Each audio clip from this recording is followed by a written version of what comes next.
Student, जैसा कि आप लोगों को पता है कि बीएससी के क्लास जो है स्टार्ट हो गए हैं और हर एक टीचर अपने सब्जेक्ट को अपने हिसाब से यहाँ पढ़ाएंगे।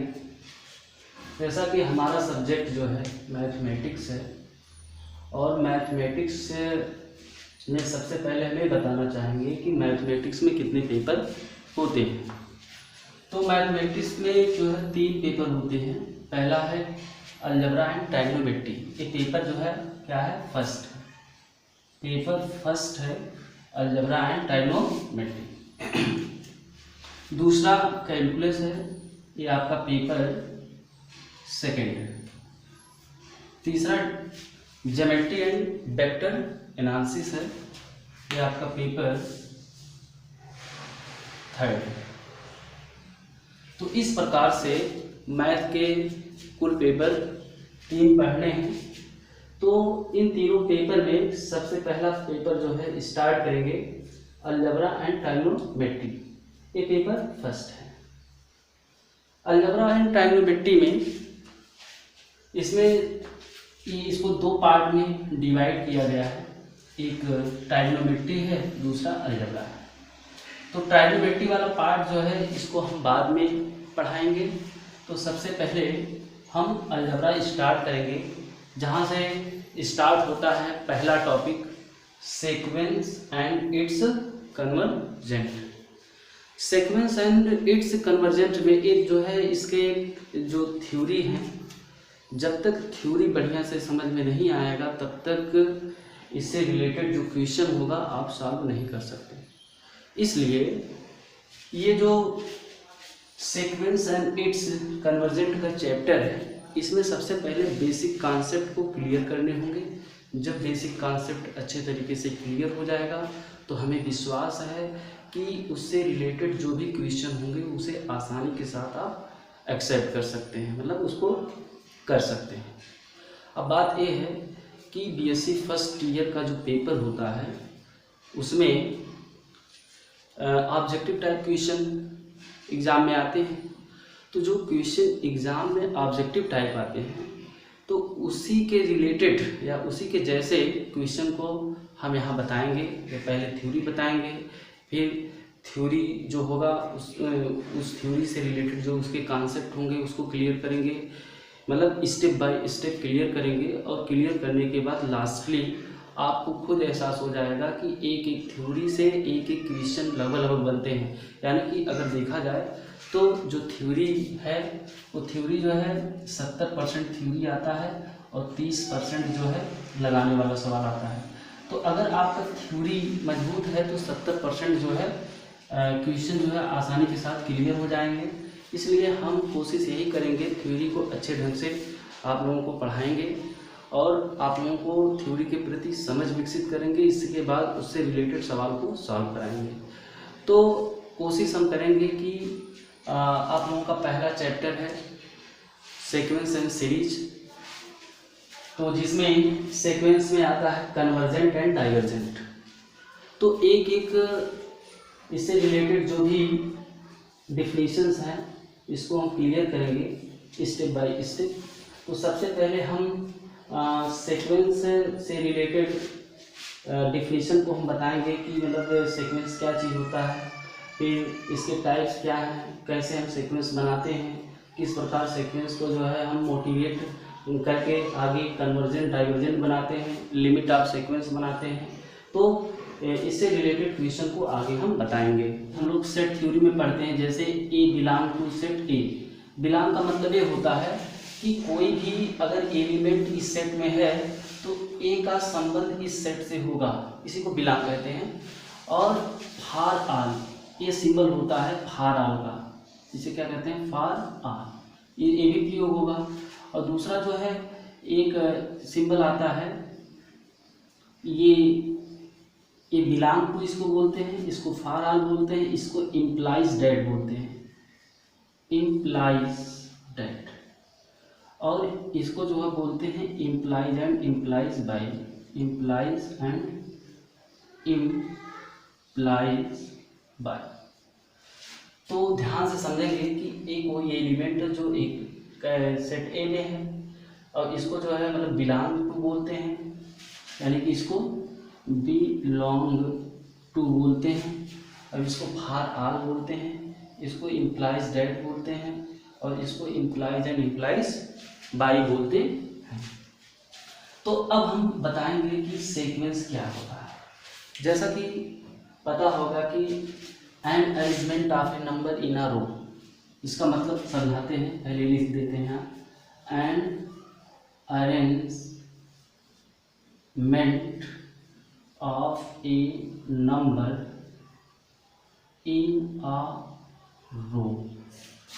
in a row is called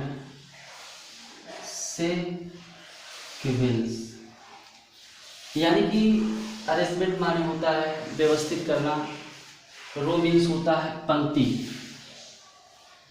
और किसी भी नंबर बहुत सारे नंबर को जब किसी हम पंक्ति में क्या करते हैं, व्यवस्थित करते हैं, तो यह पूरा प्रक्रिया क्या कहलाता है, सीक्वेंस कहलाता है।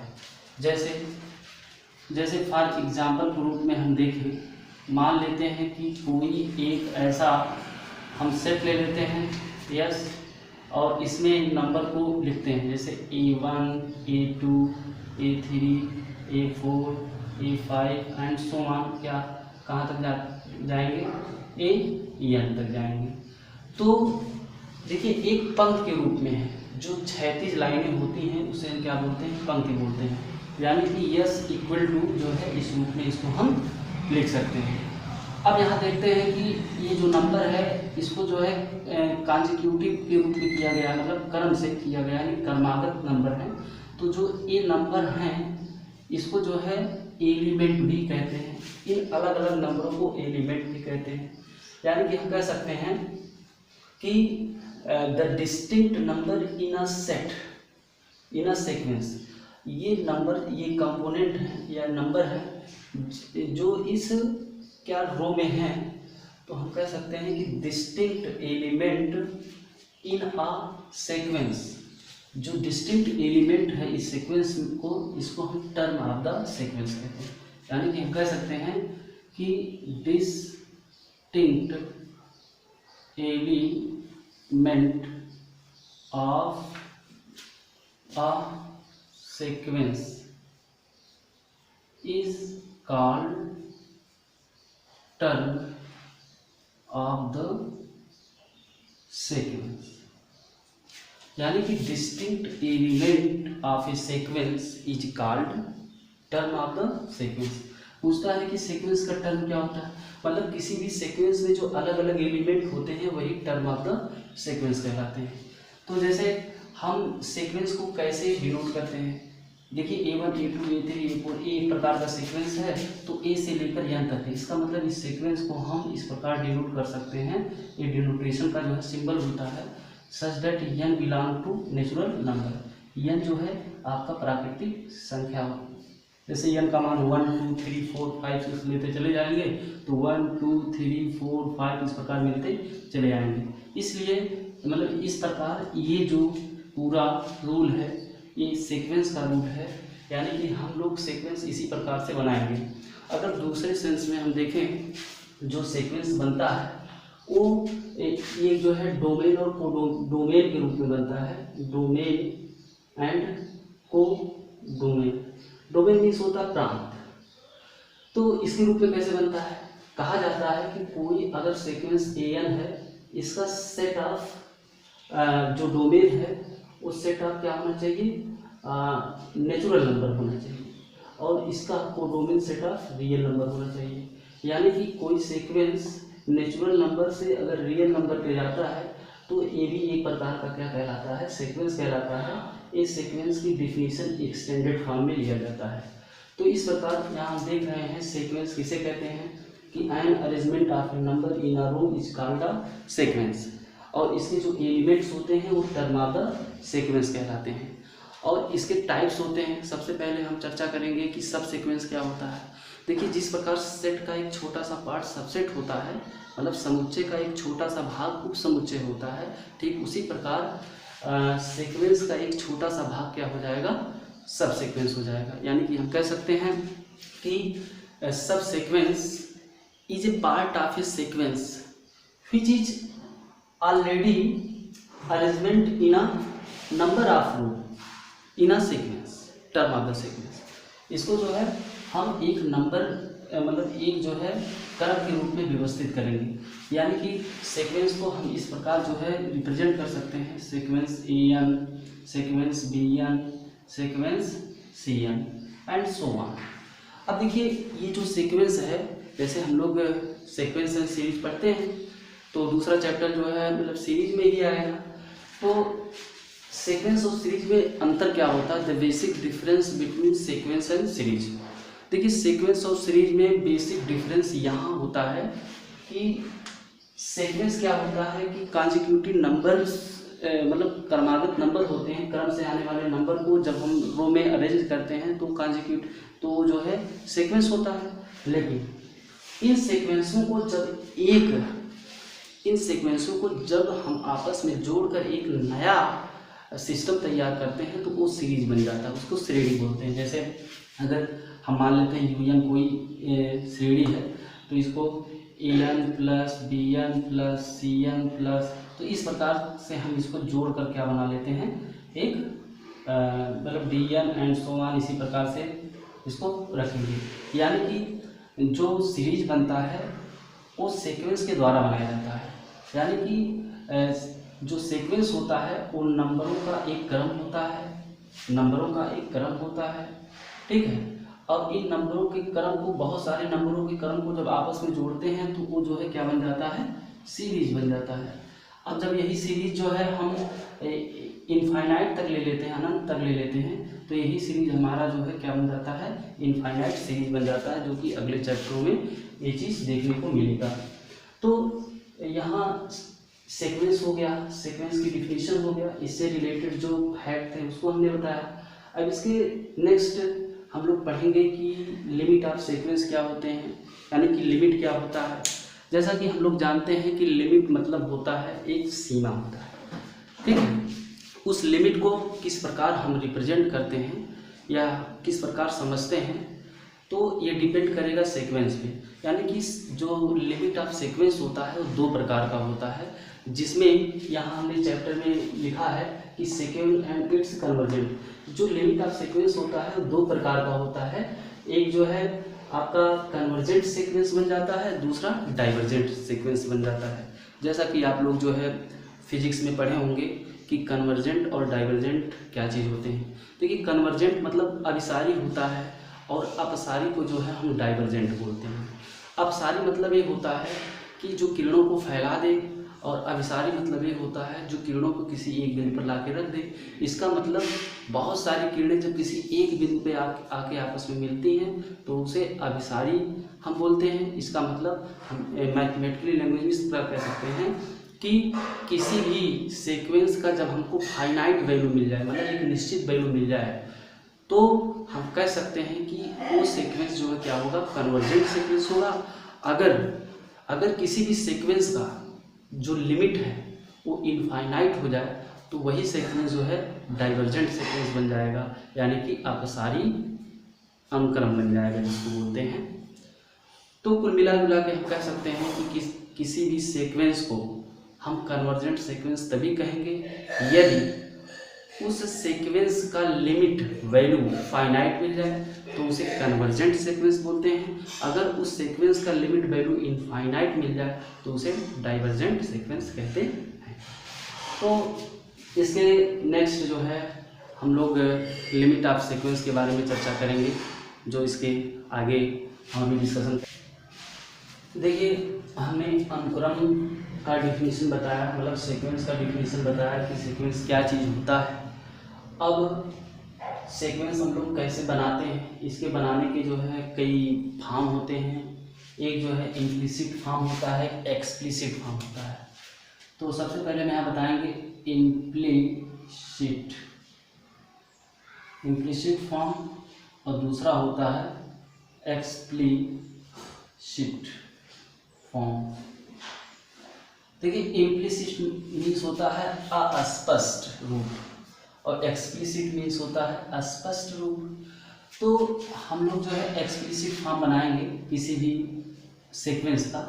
तो कैसे एक्सप्लिसिट फॉर्म बनाएंगे, जैसे यहाँ दे दिया गया है कि कोई सीक्वेंस एन है, इसको इस रूप में करके दे दिया गया है 1 2 3 4 एंड सो ऑन, कहाँ तक है, एन तक है। इसका मतलब इसको हम ऐसे भी लिख सकते हैं, इसका लिखने का तरीका जो एक्सप्लिसिट फॉर्म में लिखा जाता है, यानी कि ए एन इक्वल टू हो जाएगा n such that n belong to natural number. यानी कि ये जो एक फॉर्म मिला, ये भी क्या है, ये जो फॉर्म मिल रहा है ये जो है एक सीक्वेंस का रूप है, मतलब एक एक्सप्लिसिट फॉर्म है इसका। तो इसी प्रकार बहुत सारे जो है हम एक्सप्लिसिट फॉर्म बना सकते हैं। जैसे यहाँ हम बना रहे हैं कि कोई सीक्वेंस एन है, कोई सीक्वेंस एन है, तो इसको हम लिख सकते हैं 1/n such that n belong to natural number, ये भी बन गया। इसी प्रकार जो है कोई सीक्वेंस एन है तो 1/n plus 1/n such that n comma n belong to natural number का है, ये भी एक रूप बन गया। इसी प्रकार जैसे हम एन इक्वल टू लिख लेते हैं -1 की power n such that n belong to n, ये भी हो गया एक सीक्वेंस। इसी प्रकार और देखते हैं कि -1 प्लस 1 की power n such that n belong to n, ये भी हो गया। और इसका कई रूप है, कई रूपों में इसको हम लिख सकते हैं। ये जो है एक प्रकार का क्या है, सीक्वेंस है। तो -1 की पावर एन प्लस एन की power n such that n belong to n, ये भी एक जो है ये सीक्वेंस का क्या हो गया, फॉर्म हो गया। तो बहुत सारे फॉर्म जो है सीक्वेंस के मिलेंगे, तो इस प्रकार से मिलेंगे, तो इसको एक रूप से दूसरे रूप में हमको करना होता है। और यही जो सीक्वेंस होता है इसी का जो है मतलब इसी पर सवाल पूछा जाता है कि इसका लिमिट वैल्यू क्या होगा, लिमिट वैल्यू क्या होगा। पहला क्वेश्चन यहाँ से ही बन जाता है। दूसरा क्वेश्चन यहाँ से बनेगा इसका सुप्रीमम वैल्यू क्या होगा, इन्फीमम वैल्यू क्या होगा, इसका लोअर बाउंड क्या होगा, इसका अपर बाउंड क्या होगा। तो हम लोग जो है सीक्वेंस डिफिनीशन जानने के बाद इससे रिलेटेड जो भी प्रॉब्लम होगा उसको आगे हम बताएंगे लिमिट ऑफ ए सीक्वेंस में। तो सबसे पहले हम लोग ये जानेंगे कि लिमिट ऑफ सीक्वेंस होता क्या है। जब लिमिट ऑफ सीक्वेंस हमको पता चल जाएगा तब एक एक करके हम इसका लिमिट वैल्यू भी निकाल सकते हैं, सुप्रीमम वैल्यू भी निकाल सकते हैं, इन्फीमम वैल्यू भी निकाल सकते हैं। अब ये चीज़ मतलब सुप्रीमम वैल्यू क्या होता है, मतलब सुप्रीमम क्या होता है, इन्फीमम क्या होता है, अब इसको सबसे पहले आप लोगों को समझना होगा। तो उसको समझने के लिए सबसे पहले आपको लिमिट ऑफ ए फंक्शन को समझना पड़ेगा। जब तक लिमिट ऑफ ए फंक्शन को नहीं समझेंगे तब तक ऐसे सीक्वेंस की प्रॉब्लम को आप सॉल्व नहीं कर सकते।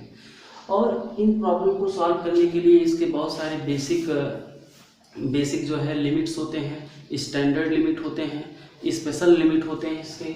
तो और स्पेशल लिमिट पे बहुत सारे थ्योरम होते हैं, नेम वाइज थ्योरम होता है, जैसे आपका सैंडविच थ्योरम आ जाता है, डिरिचलेट थ्योरम आ जाता है, और काची थ्योरम आ जाता है, काची फर्स्ट थ्योरम, काची सेकंड थ्योरम। तो ये सब जो है चैप्टर के आगे है। तो पहले छोटे छोटे कॉन्सेप्ट को हम लोग समझेंगे। जब छोटे छोटे कॉन्सेप्ट को समझ चुके होंगे तो जो नेम वाइज थ्योरम है वो आसानी के साथ समझ सकते हैं, क्योंकि अधिकतर क्वेश्चन एग्जामिनेशन में वहीं से आता है। आपके नेम वाइज जो थ्योरम है यानी कि लिमिट के जो थ्योरम है वहीं से क्वेश्चन अधिकतर पूछे जाते हैं। और जो आपका ट्राइग्नोमेट्री है, ट्राइग्नोमेट्री से ज़्यादा सवाल नहीं पूछा जाता है, बस वही फार्मूला पूछा जाता है। बस 5 6 7 सवाल ऐसे होते हैं जो उसको सीधे से सीधे मतलब एग्जाम में रख देते हैं, उसको लगाना पड़ता है। अगर आपका थ्योरी का कॉन्सेप्ट क्लियर है तो इतना विश्वास है कि आप सवाल को आसानी के साथ सॉल्व कर सकते हैं। कितना भी कठिन पेपर क्यों ना आए, अगर आपका थ्योरी कंप्लीट है तो 100% आपको जो है कोई सॉल्व करने में कोई परेशानी नहीं होगी। तो अब हम लोग जो है लिमिट ऑफ फंक्शन देखते हैं कि लिमिट ऑफ फंक्शन क्या होता है। तो लिमिट ऑफ फंक्शन यहाँ देख रहे हैं डेफिनेशन कि कोई फंक्शन है, मतलब किसी फंक्शन को लिमिट ऑफ ए फंक्शन हम बोलेंगे। मतलब यदि n tends to limit n tends to infinity f of n equal to n है, फार ये जो क्या होता है, हमारा लिमिट होता है। इसी लिमिट पे डिपेंड होता है कि कोई मतलब किसी भी सीक्वेंस का वैल्यू क्या होगा, फाइनाइट होगा या इनफाइनाइट होगा, यहीं से ही निकलता है। फिर आगे चल के monotone convergent, monotone divergent, monotone increasing, monotone decreasing जैसे फंक्शन मिलेंगे।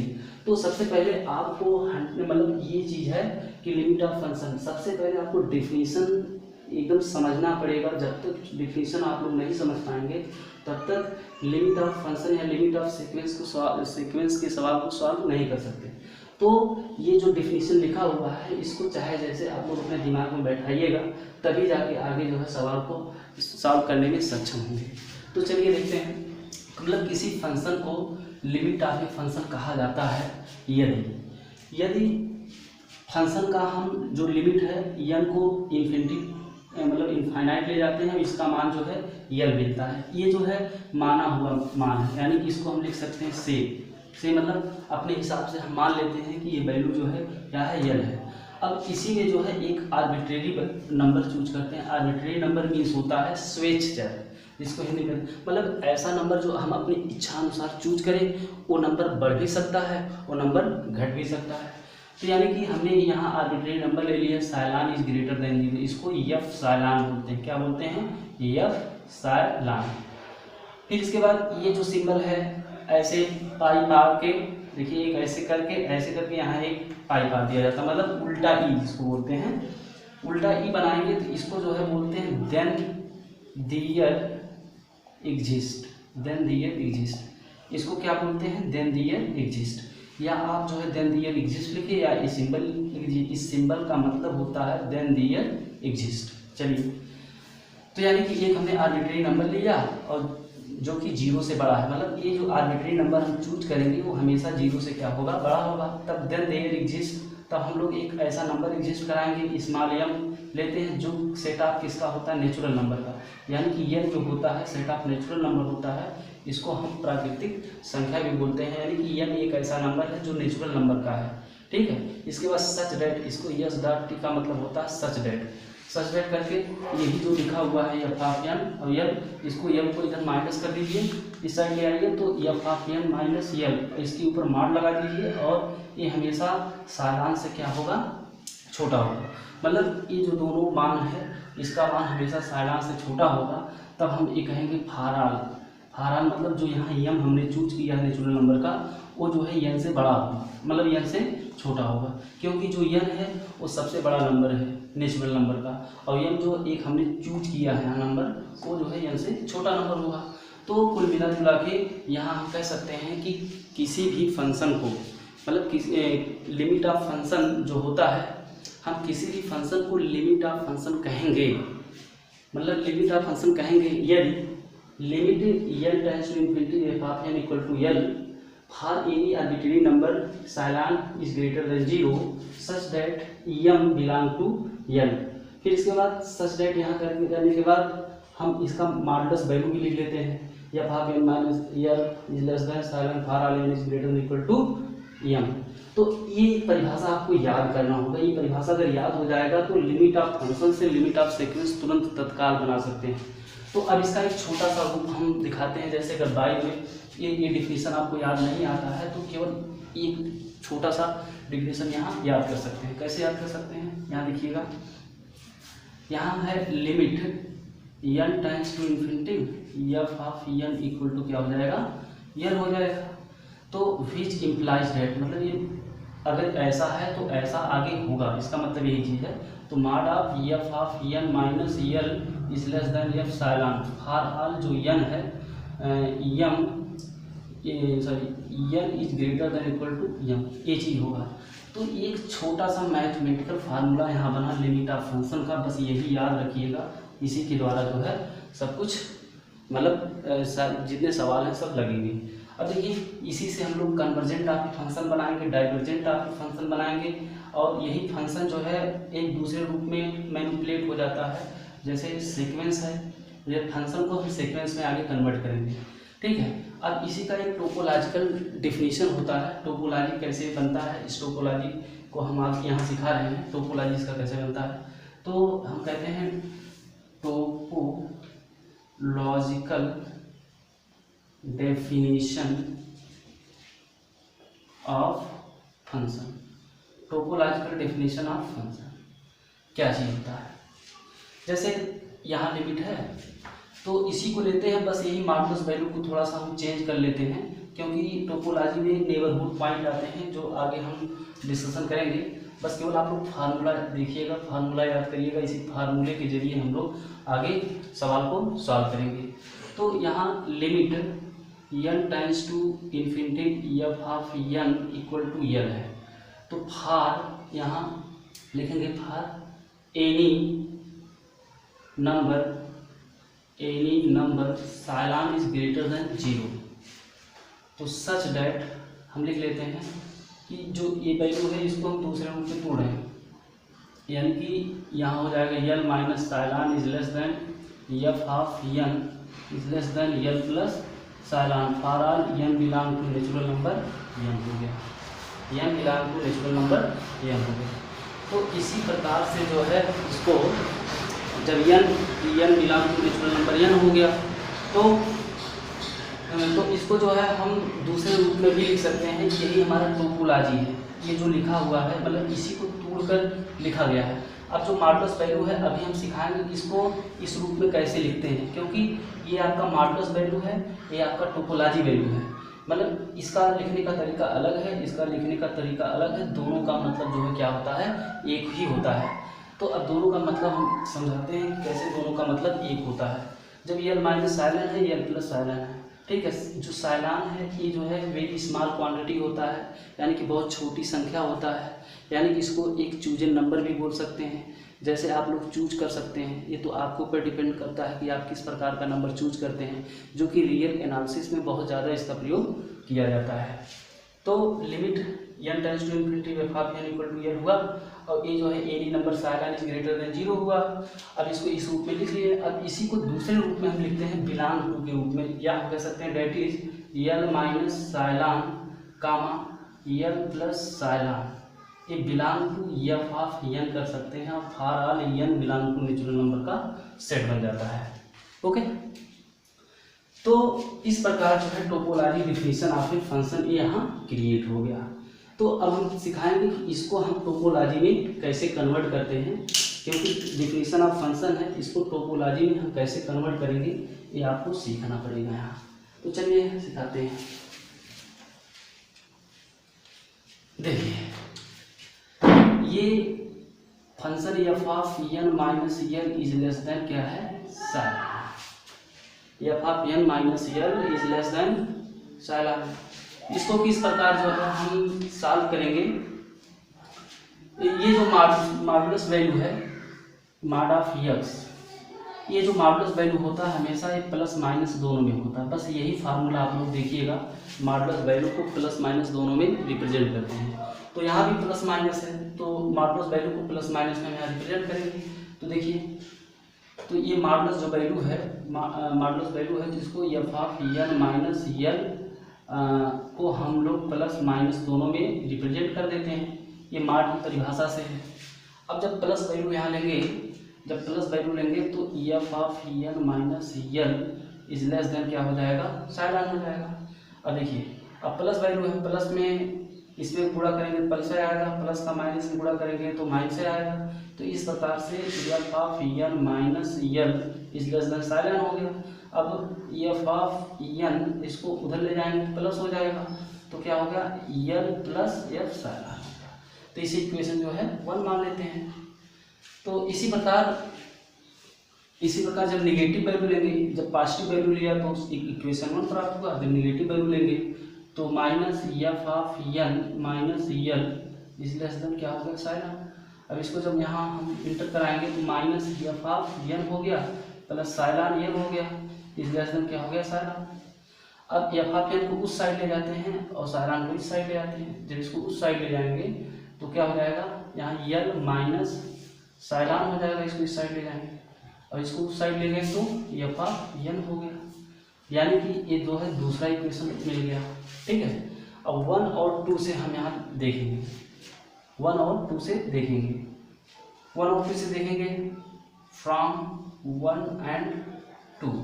जब 1 और 2 से देखेंगे f of n is less than L plus n है, यानी कि एफ ऑफ एन से बड़ा क्या है, एल प्लस साइलान है, और एल माइनस साइलान क्या है, एफ ऑफ एन से छोटा है, यानी कि सबसे छोटा एल माइनस साइलान होगा। तो l minus epsilon is less than f of n, और एफ ऑफ एन से बड़ा कौन है, एल प्लस साइलान है, एल प्लस साइलान। तो देखिए ये आपका मॉडुलस वैल्यू से, जो मॉडुलस वैल्यू था यहाँ से हम लोग किस वैल्यू में लाएं, टोपोलॉजिकल वैल्यू में लेकर चले आए। तो यहाँ इस प्रकार से आप लोगों को समझना है कि अगर हमको मॉडुलस वैल्यू को टोपोलॉजी वैल्यू में चेंज करना है तो इसको इस रूप में हम चेंज कर सकते हैं, ठीक है।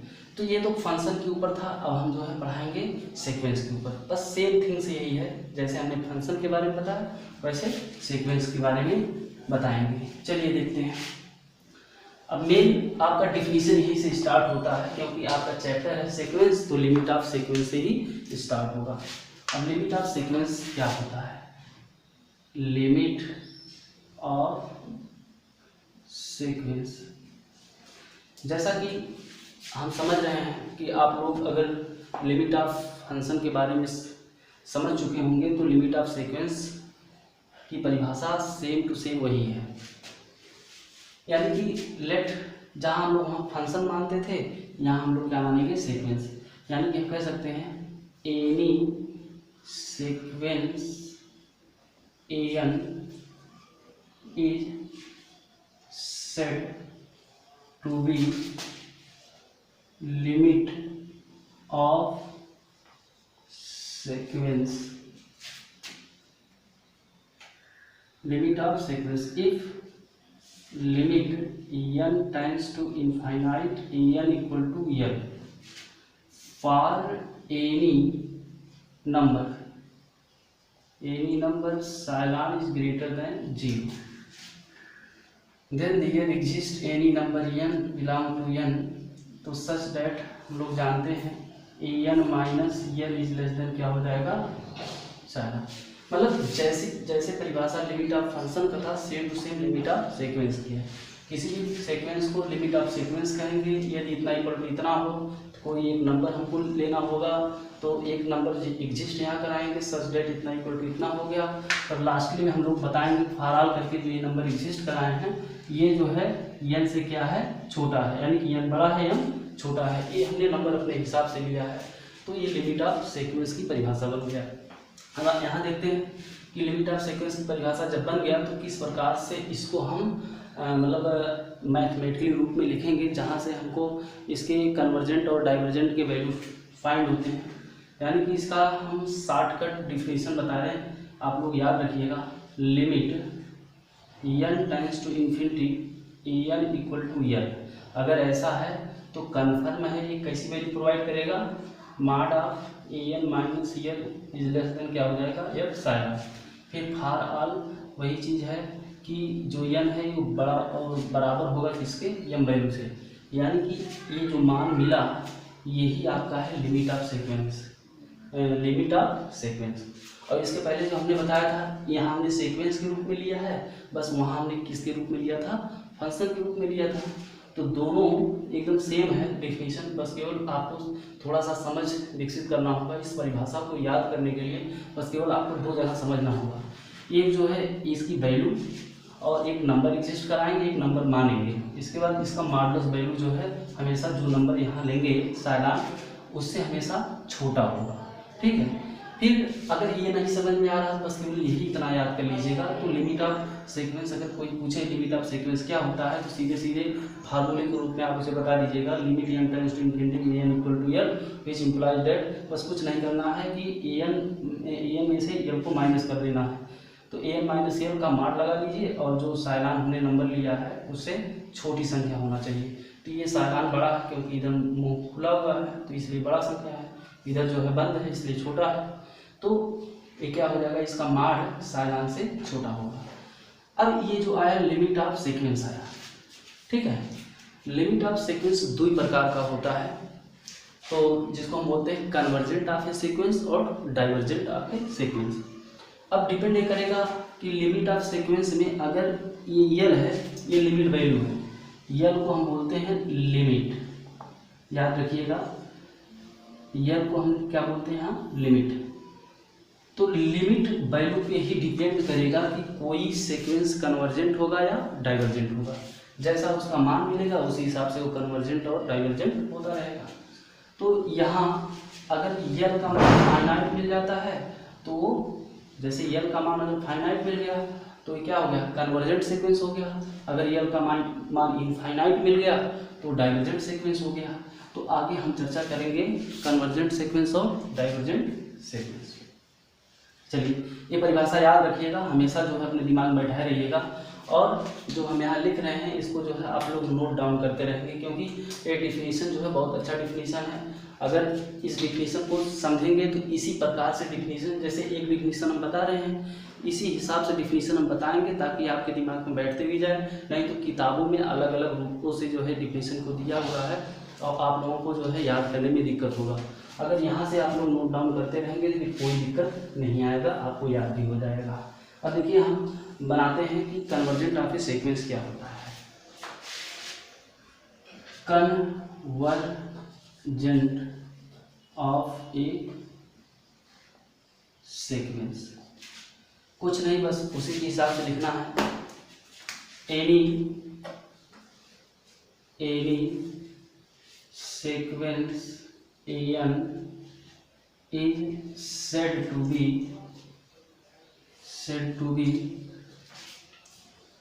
convergent sequence if limit n tends to infinity an equal to l।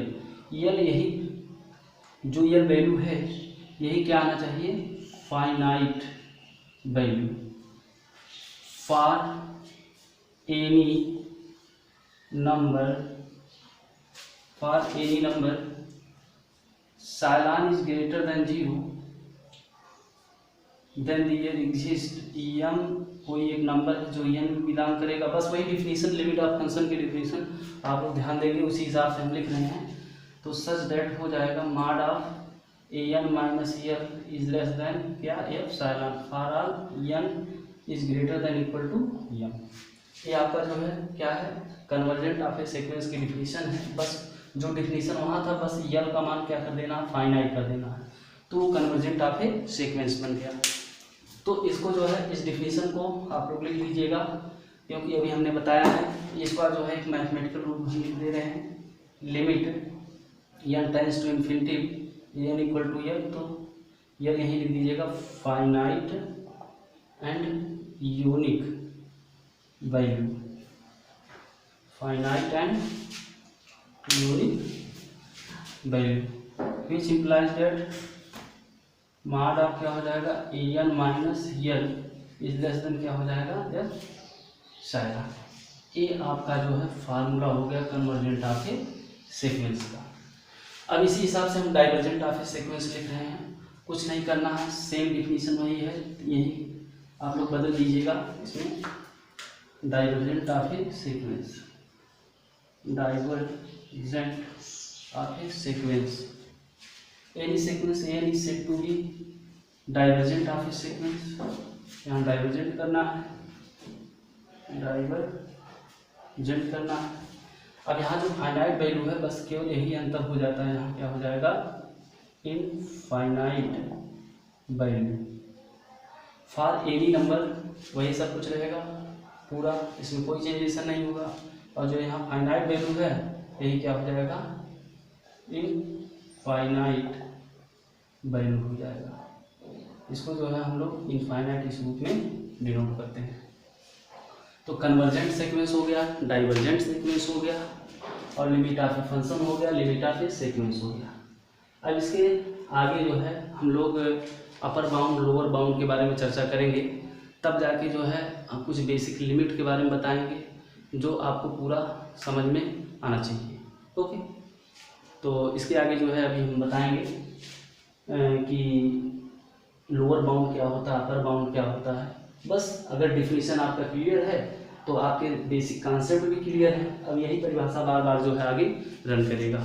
Okay, कि इसके पहले हमने कन्वर्जेंट सीक्वेंस और डाइवर्जेंट सीक्वेंस के बारे में बताया। अब इसके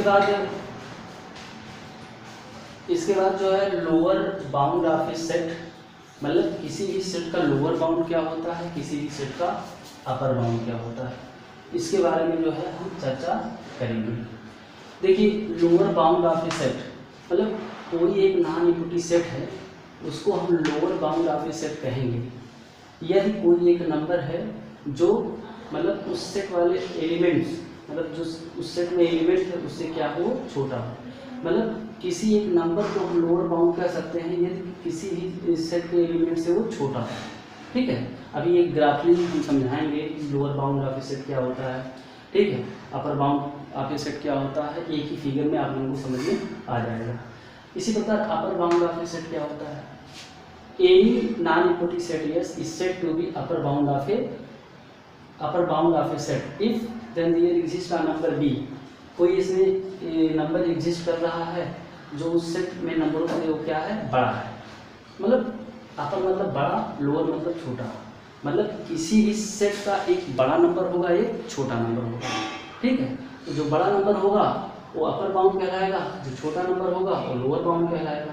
अभी फिगर के माध्यम से हम आगे बताएंगे। तो इन्हीं दोनों से जो है हम लोग क्या बनाएंगे, लोअर बाउंड सीक्वेंस बनाएंगे। इन्हीं दोनों से हम क्या बनाएंगे, लोअर बाउंड सीक्वेंस और अपर बाउंड सीक्वेंस। इसके बाद इन्हीं दोनों से हम बनाएंगे इन्फीमम और सुप्रीमम।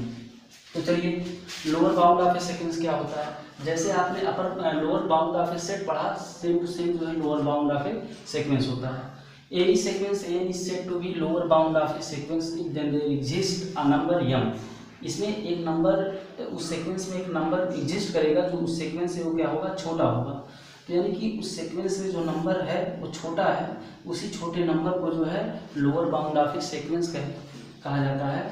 और इसी को जो है हम दूसरे रूप में बाउंडेड विडो भी कहते हैं। और इसके बाद upper bound of a sequence क्या होता है, any sequence an is said to be upper bound sequence. Any sequence an is said to be upper bound of a sequence if then there exist a number capital M। मतलब उसमें एक बड़ा number exist करेगा capital M such that an is less than equal to capital M। मतलब उस sequence में सबसे बड़ा नंबर जो होगा वो क्या कहलाएगा, upper bound of a sequence for all n belong to n। जो n होगा वो नेचुरल नंबर का होगा। अब इसी में जैसे लोअर बाउंड में अगर हम ग्रेटेस्ट नंबर जोड़ देते हैं तो बन जाता है ग्रेटेस्ट लोअर बाउंड, उसी को इन्फीमम बोलते हैं। सुप्रीमम क्या होता है, जब अपर बाउंड में सबसे लीस्ट पॉइंट ले लेते हैं तो वही सुप्रीमम बन जाता है। इन दोनों में अपर बाउंड और लोअर बाउंड में। तो चलिए, lower bound of a set हो गया, अपर बाउंड ऑफ ए सेट हो गया, फिर इसके बाद lower bound of a sequence हो गया, अपर बाउंड ऑफ ए सीक्वेंस हो गया। देखिए, जो इसकी डिफिनीशंस हैं बस केवल आप लोग जो है समझिएगा, एक डिफिनीशन तैयार है तो दूसरे का डिफिनीशन आसानी के तरीके से मतलब आसानी से तैयार हो जाएगा। तो चलिए देखते हैं कि कैसे तैयार होगा। अभी upper bound set lower bound set खत्म हो गया, तो इसको एक ग्राफ के माध्यम से हम समझाएंगे कि अपर बाउंड ऑफ ए सेट क्या होता है, lower bound of a set क्या होता है। जैसे देखिए, यहाँ हम सीक्वेंस लेकर चल रहे हैं, यहाँ एक रियल नंबर लाइन है, तो यहाँ हम एक सीक्वेंस ले लेते हैं an, और यहाँ एक छोटा सा सीक्वेंस ले लेते हैं स्मॉल m, एक नंबर ले लेते हैं जो an से छोटा है, और यहाँ an से बड़ा क्या है, कैपिटल Em हम ले लेते हैं। अब सेम परिभाषा वही है लोअर बाउंड और अपर बाउंड का। देखिए, an से छोटा यानी कि an से क्या है, छोटा है, तो क्या हो गया, लोअर बाउंड हो गया। और कैपिटल M जो एक नंबर है जो an से बड़ा है, देखिए यहाँ an से बड़ा है, तो क्या हो गया, अपर बाउंड हो गया। अब देखिए, जो m है इसके एक पड़ोसी पॉइंट भी होंगे इससे छोटा। हमने बताया था कि एक ऐसा नंबर हम लोग जो चूज करते थे एप्सिलॉन, ये आर्बिट्रेरी नंबर अपने हिसाब से चूज करते हैं, तो हम यहाँ चूज कर लेते हैं कि m माइनस साइलान है, और इधर जो है माइनस साइलान चलेगा और इधर जो है क्या चलेगा, m प्लस साइलान चलेगा। अब यहाँ देखिए यहाँ यम प्लस साइलान चलेगा, यहाँ यम माइनस कैपिटल यम माइनस साइलान चलेगा। मतलब बड़े पे बड़ा, यहाँ इधर जाएंगे बड़ा होगा और पीछे जाएंगे माइनस होगा। ठीक है, तो ये नंबर आप लोग देखते रहेंगे कैसे, मतलब यम के हम नेबरहुड्स पॉइंट लिए हैं और इस यम के नेबरहुड्स पॉइंट लिए हैं। तो इसमें हम लोग बनाएंगे, अभी लोअर बाउंड यम है, देखिए इसको बोलते हैं लोअर बाउंड। ठीक है, इसको बोलते हैं अपर बाउंड। लोअर बाउंड में जब हम ग्रेटेस्ट, लोअर बाउंड का जो ग्रेटेस्ट नंबर होगा, ग्रेटेस्ट नंबर हम ले लेंगे तो इसको बोलते हैं greatest lower bound. Greatest number लेंगे तो यही क्या बनाएगा, इनफीमम बनाएगा। और अपर बाउंड का जब हम लेंगे, लीस्ट नंबर लेंगे, लीस्ट मतलब सबसे छोटा नंबर, तो ये क्या बन जाएगा, सुप्रीमम बन जाएगा। तो लोअर बाउंड सीक्वेंस जो है कोई एक सीक्वेंस है जिसको हम लोअर बाउंड सीक्वेंस कहते हैं, यदि वो नंबर जो है उस सीक्वेंस में छोटा हो, और कोई नंबर है जो अपर बाउंड सीक्वेंस कहलाता है, उस सीक्वेंस में वो क्या हो, बड़ा हो। तो इस फिगर से स्पष्ट हो रहा होगा कि ये बड़ा है, ये छोटा है।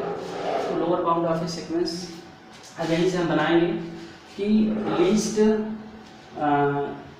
मतलब ग्रेटेस्ट लोअर बाउंड मतलब सुप्रीमम और इंफीमम।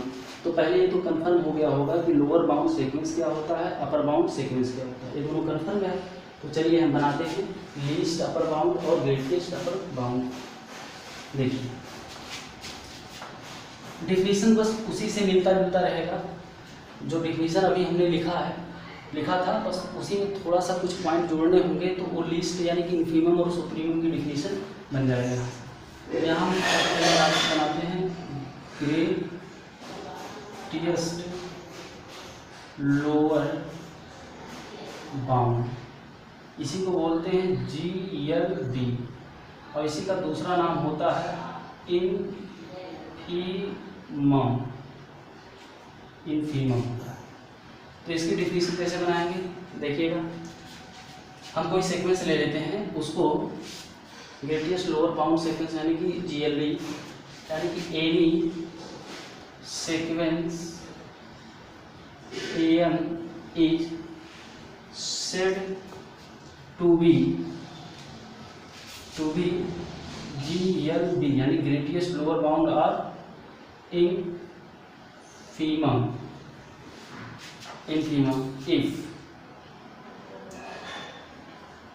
if for any number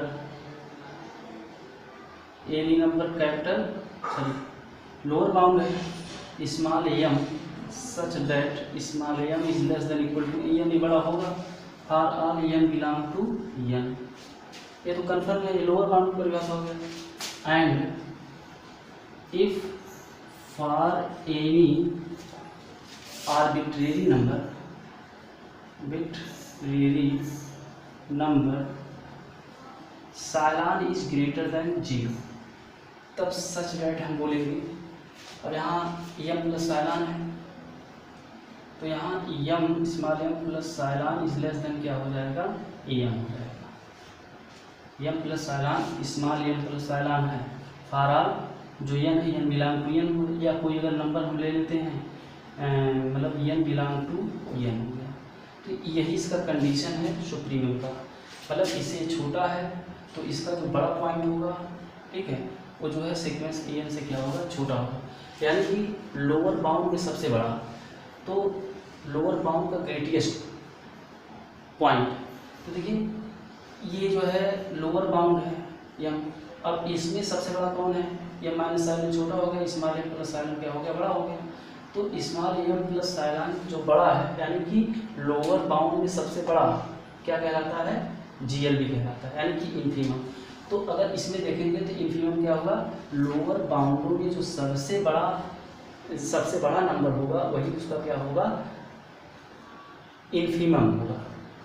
और जब इसमें देखिए बड़ों में सबसे छोटा, यानी कि अपर बाउंड m है और इसमें सबसे छोटा कौन सा है, m प्लस साइलान बड़ा हो गया, माइनस साइलान छोटा हो गया। इसका मतलब बड़ों में सबसे छोटा क्या बन गया, बड़ों में सबसे छोटा ये बन गया लीस्ट अपर बाउंड। तो लीस्ट अपर बाउंड मतलब हो गया वो सुप्रीमम हो गया, यानी कि ये नंबर आपका क्या बन गया, ये आपका बन गया इनफीमम, और ये पॉइंट क्या बन गया, सुप्रीमम। यानी कि इनफीमम बन गया और सुप्रीमम बन गया। दोनों जो है बहुत मतलब बहुत अच्छे पॉइंट हैं कि बड़ों में सबसे छोटा इनफीमम, छोटों में सबसे बड़ा सुप्रीमम। ये दो पॉइंट आपको समझना है। और डिफिनीशन सेम टू सेम है, ऐसे डिफिनीशन जैसे इसका है वैसे उसका भी होगा, बस थोड़ा थोड़ा अंतर होगा, आप लोग देखते रहिएगा। फिर इसके बाद आता है least upper bound. Least upper bound मतलब इसको बोलते हैं LUB, और इसको हम बोलते हैं सुप्रीमम। ठीक है, अब इसकी परिभाषा क्या होगा, इसको भी किसी भी सीक्वेंस को सुप्रीमम बोलेंगे। Any sequence AM is said to be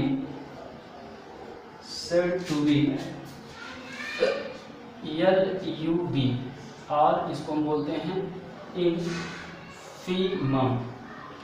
ठीक है, डेफिनेशन आप लोग लिखते जाएंगे क्योंकि यही डेफिनेशन मेन है। Infimum if for any number, ठीक है। डेफिनेशन सेम टू सेम जैसे इसका है वैसे इसका भी है। इसमें जो है अंतर कुछ नहीं है, बस थोड़ा सा केवल अंतर है, अंतर को समझिएगा। डेफिनेशन सेम टू सेम है। For any number capital M such that, अभी अपर बाउंड में है, अपर बाउंड में सबसे छोटा है, तो AN is greater than capital M for all N belong to M, and for any